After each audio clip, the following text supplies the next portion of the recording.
تو حضور اکرم صلی اللہ علیہ وسلم ایک مہمان، ایک کافر آیا مہمان، تو آپ نے فرمایا کوئی ہے جو اس کی مہمانداری کرے؟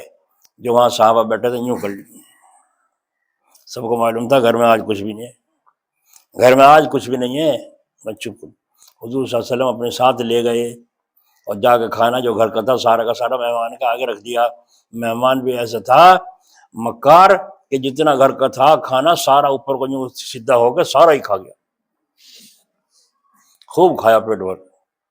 جب پیٹ بھر کے کھا لیا رات کو بدہضمی ہو گئی۔ اب اس کو جب پاخانے کی حاجت ہوئی تو چارپائی پہ ہی بستر پہ ہی اس نے اپنا کام بھی کر دیا، سرا خراب کر دیا۔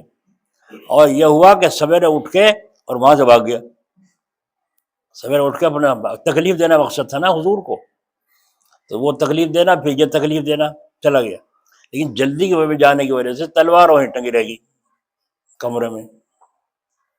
آگے جا گیا، اوہ تلوار تو بہت بڑھیا تھی، وہاں رہی۔ تلوار لینے کی نیت سے پھر واپس آیا، یہ نظام تھا اللہ تعالیٰ کا۔ تلوار لینے کے لیے واپس آیا تو دیکھا حضور اکرم صلی اللہ علیہ وسلم اس بسترے کو پاخانے کو اپنے ہاتھ سے دھو رہے ہیں، ایک صحابی پانی ڈال رہے ہیں، کچھ صحابہ بڑبڑا رہے ہیں، برا بھلا کہہ رہے ہیں۔ فرمایا کیوں غصے ہوتے ہو؟ مہمان میرا تھا، تمہیں کیا تکلیف ہوئی؟ تو حضور ان کو سمجھا رہے ہیں۔ وہ آیا آگے کھڑا ہو کے دیکھ رہا ہے، ارے حضور دھو رہے ہیں اور جو ناراض ہو رہے ہیں ان کو بھی آپ سمجھا رہے ہیں مہمان میرا تھا۔ بس ان کا یا رسول اللہ صلی اللہ علیہ وسلم یہ سارے کام میں نے جان کے کیے تھے، اب میں کلمہ پڑھتا ہوں لا الہ الا اللہ محمد رسول اللہ، اسلام میں داخل ہو۔ دیکھا مہمان کے ساتھ برتاؤ، غصے تو نہیں ہوئے؟ میں تیرا بیٹا غرق ہو، کافر کے بچے نالائق یہاں میں پریشان کر، نہیں، سنت رسول اپنانا ہمارے بزرگوں نے ایک طریقہ اختیار کیا ہے، اللہ ہمیں بھی توفیق عطا فرمائے۔ تو اپنوں کا حق اور ہے، غیروں کا حق اور ہے، یاد رکھنا یہ بات۔ کبھی یہ کو حضور صلی اللہ علیہ وسلم تو یوں کیا تھا، یہ مولوی صاحب یوں کر رہے ہیں، تجھے کیا پتا؟ اس اصول کو تو پہلے سیکھ، علم حاصل کر، سمجھ میں آئی؟ تو اپنوں کا حق اور غیروں کا حق اور۔ حضرت مولانا شریف صاحب تھانوی رحمۃ اللہ علیہ کہ یہاں ایک آدمی آیا، عالم تھے اور خلافت بھی حضرت سے ملی بھی تھی، خلیفہ بھی تھے حضرت کے۔ السلام علیکم، السلام، آگے بچوں کو لیا سلام کرو، سر پہ ہاتھ رکھو۔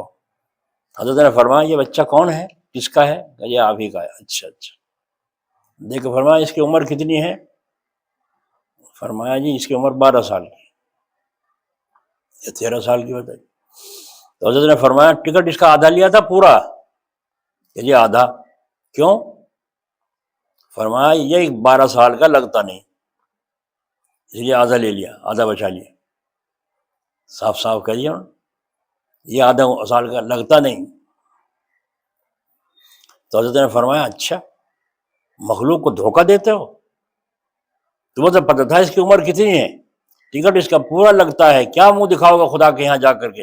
اور آپ نے فرمایا جاؤ خلافت منسوخ اور خانقاہ سے نکل جاؤ باہر، دفع ہو جاؤ یہاں سے،